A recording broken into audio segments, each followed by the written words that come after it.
Question number 1 for you guys. I like to keep things short, sweet, simple, and to the point, so we're going to get right into it. So, many people think that if you have a juvenile record, it goes away when you turn 18 and then you're good to go. Can you explain if that's true or not true? And if not true, what stays with you after 18 that might hurt job chances in the future? Are we all going at once? I can give you an answer on that one. In Florida, juvenile record of arrest remains on a child's or a youth's record until the age of 24. And many people think that the arrest information is confidential, but it's not. If you're arrested for a felony as a child in the state of Florida, that record is not confidential. Also, if you're arrested for 3 misdemeanors, your record is not confidential as well. And if you're committed to a residential program before the age of 18, so many of the children in our community are sent to a residential rehabilitative treatment program as part of the Department of Juvenile Justice. Their record remains active until the age of 26. And the last thing real quick is if you're charged as an adult as a child as well. So if you're 16 and the state attorney files charges against you in circuit court as an adult, then all of your juvenile record now becomes part of your adult record as well. Okay, that's definitely good to know. I myself, I have a clean record, you know, but growing up from Miami Gardens, born and raised, you know, I do have a lot of homeboys and little godbrothers who have, you know, homeboys and classmates who, you know, we're from that rough kind of area where, you know, there can be like gang stuff, things like that, you know, I even as a young individual help get them, like try to talk them out of that, you know, and help lead them down, you know, the right path. So information like that is very crucial, I believe, you know, to get out there for awareness purposes. One of you ladies also like to comment on that question? The only thing I'm going to add is it depends on what job you're going into as well. So if you're going into the healthcare field or you want to work with juveniles in law enforcement or something along those lines, they will require you to sign and do a level 2 background check. And that means that they're going to be looking at your juvenile record. So even if you got arrested at 16, they can still see those charges depending on what job line of work you go in. Now, if you're going into an entry-level job, they're not going to necessarily pull a level 2 background screening on that. But if you work with the elderly, you go into nursing, things of that nature, they will ask those extra layers of pulling your record. So. Okay. Again, very vital, useful information right there. Thank you. Moving on to question number 2. How do we get our system to focus more on helping youth connect to school or career pathways instead of focusing on punishment?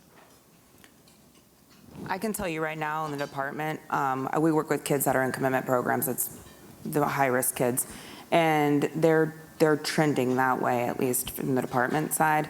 They're trying to get these kids to go into jobs and trades and things of that nature, so they're working on all those skill sets. Now, getting the word out and getting it out into the public, I think the biggest thing is showing, advocating. We work with kids. We always highlight all the success that they're doing. We've taken kids to Tallahassee to show that everybody deserves a second chance. And what you did doesn't necessarily define you. It's what you do after that. That's very good. That's very good. Michael. Okay, excuse me. So, Michael, I am sitting in for Freddy. Turn your mic on. Okay.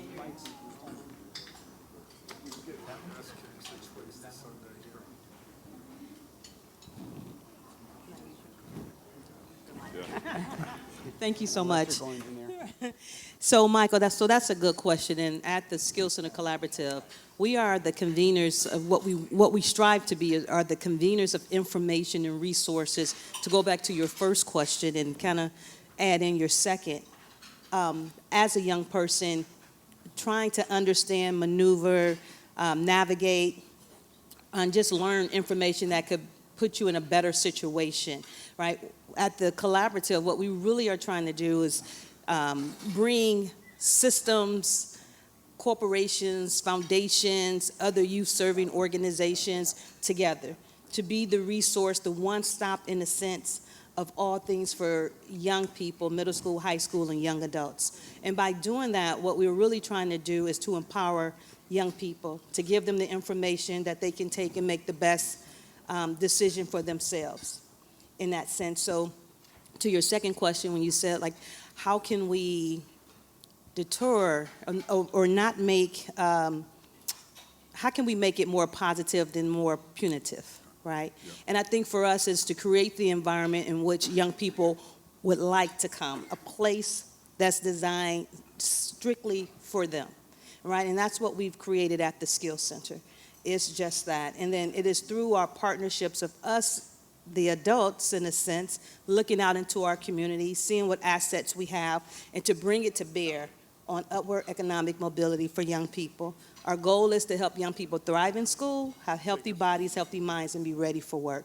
And that's all kids, right? So whether you are clean, which I'm glad that you are, like you said, or whether or not you have something in your background. And I think it's not necessarily for us to provide all the services, but it's for us to partner with great organizations, and that's what they do. They bring the very best to the kids that come into the center.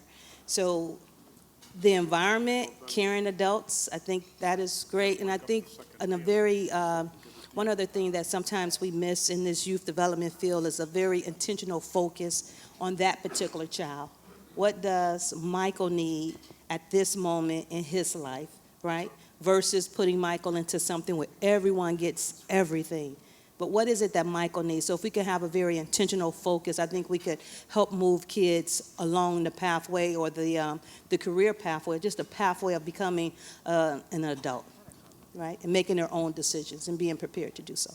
Thank you. Can I just add one thing too? Yeah, so I just want to say that I think as community members, the more we become educated on the issues that the youth in our juvenile justice system face, the more we can advocate for change and for continual innovation in terms of approaches and practices to working with those children.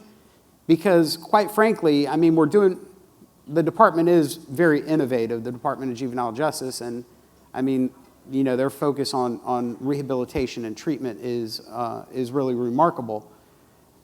But the children and their needs are changing so rapidly. Everything in this world is moving at warp speed.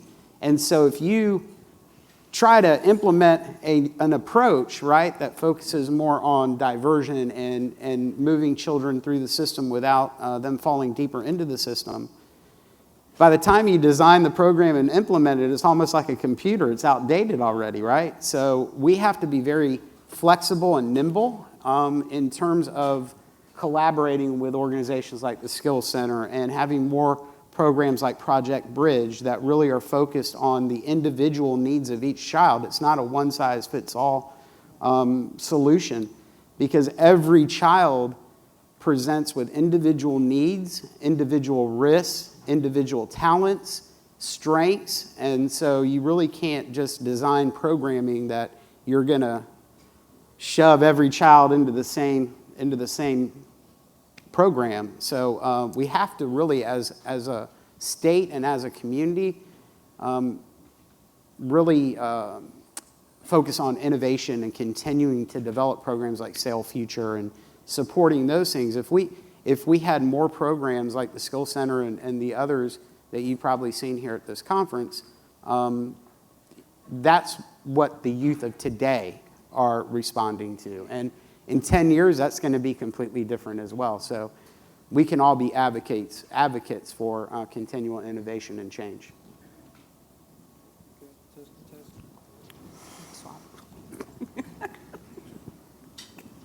Okay, thank you for those answers. Those are really good. Okay, so finally, to conclude, if someone has friends or family members who have committed a crime as a youth and now are applying for jobs, how should the youth answer the question if they have been charged with the crime? I will tell you, we work with kids every day from ages 15 to 21.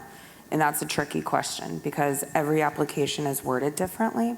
So you need, number one, as a youth, I always tell them, be educated on what your charge is. Understand if adjudication was withheld. Understand if you went through a diversion program. Understand if your charges were dropped or reduced.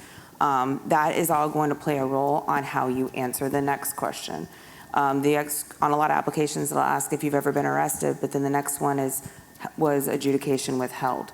Understanding what you actually were charged with or not charged with. Also, there's a tricky language as well where it says arrested versus taken into custody. So for juveniles, when you're arrested, it's technically taken into custody versus arrested. So we always tell our kids be honest, but also don't divulge all your information. You do not want to go into an interview and hand them your face sheet with all your charges on it. They're not going to dig that deep. A lot of times we're working with kids that are getting into entry-level jobs, and they're not even going to check, they don't have the ability to check the juvenile record.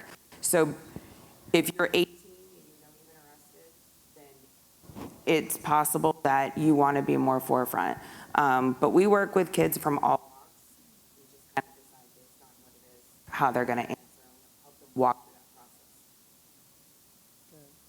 Thank you, thank you. I'm gonna let.